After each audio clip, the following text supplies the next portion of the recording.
अच्छा एक कथा सुनो। देवासुर संग्राम चल रहा था।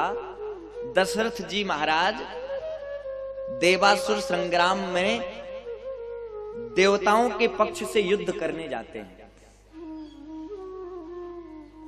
वायु में आकाश मंडल में युद्ध होता है। दशरथ जी महाराज अपनी माया योग माया के प्रभाव से अपने रथ को वायुमंडल में किए हैं। देवताओं से युद्ध चल रहा है।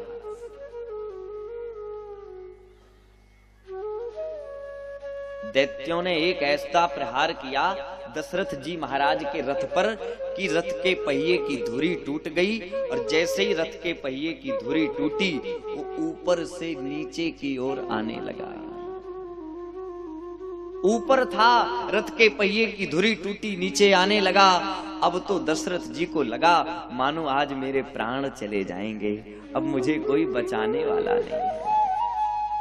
आप सोचिए ना, ऊपर से रथ के समेत कोई गिरेगा आकाश से पृथ्वी तक, तो बताओ भला कौन बचाने वाला है उसे। आवाज लगाई दशरथ जी ने, कोई मेरे प्राण बचाओ। उस समय जटायु जी महाराज वहीं उड़ रहे थे। उन्होंने देखा कि किसी राजा के प्राण चले जाएंगे। मेरे सामने आहा अपने पंखों पर उस रथ को धारण कर लिया।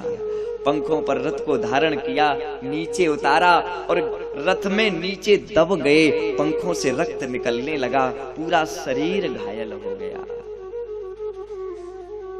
दशरथ जी ने रथ को हटाया और हाथ जोड़कर कहा, मित्र तुमने हमारे प्राण बचाए हैं। तुम आज से भले ही पक्षी हो, लेकिन आज से मैं तुम्हें मित्र मानता हूं।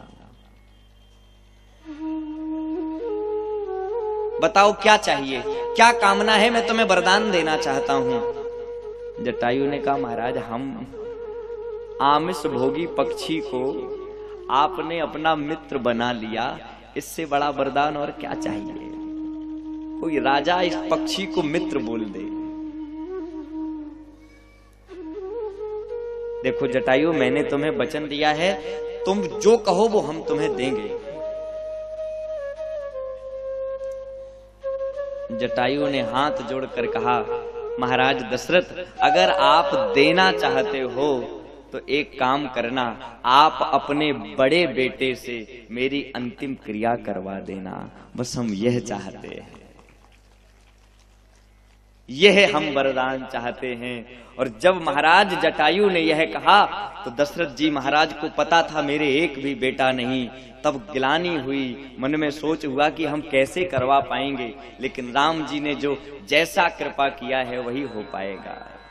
और वही अपने पिता ने जो, उनके पिता ने जो वचन दिए थे राम जी के, वही राम जी पूर्ण करने के लिए जटायु को अंतिम संस्कार क्रिया करते हैं। ये हैं राम।